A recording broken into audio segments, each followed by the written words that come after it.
Another record haul. Salvation Army again, this time in Modesto. I hate paying the price that they charge. So I got some random Christian records, but it looked interesting because sometimes Christian rock from the 70s is actually very good. This is from New Zealand. Arise and Shine is the name of the album.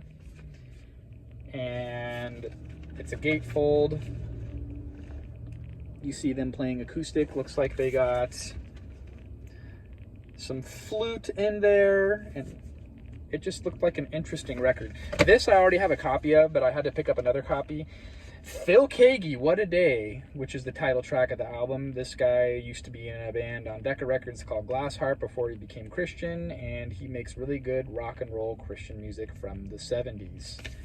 Really recommend the What a Day album.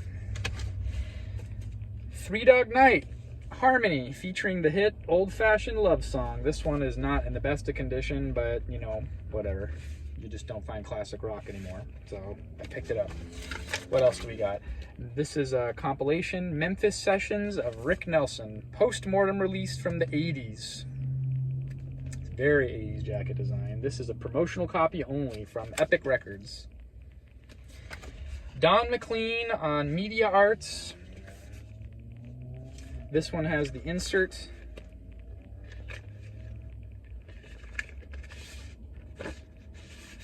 So we picked this up. This album is from early 70s, I think. Another compilation. Pickwick did a lot of compilations. Tommy Rowe, 60s pop icon. I like compilations of 60s pop. Another Don McLean record. This one is called Don McLean Self-Titled, so I'm guessing this is his first record. This is on United Artists. There's just track listings on the back. 1980s, Bryan Adams, Into the Fire. I believe this album came out the year I was born, 1987. Love me some Bryan Adams. Lastly, Julian Lennon, Volate, I think it's pronounced. I've always seen this record, but I've never bought it in the past. And I also got, unrelated to LPs, I got Johnny Appleseed by Eleanor Atkinson.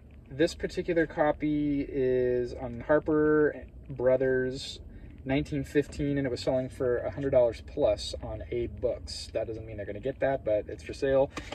And I also got a complete price guide to watches, Cooksey, Sugar, Tom Mangle, and Richard E. Gilbert. I am a vintage watch connoisseur, and now I can know what to look for. Although this price guide is super out of date, it still is interesting for reference.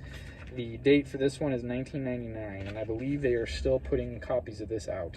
So not too big of a thrift shop haul, but good enough. And I think insurance companies use this to figure out payouts.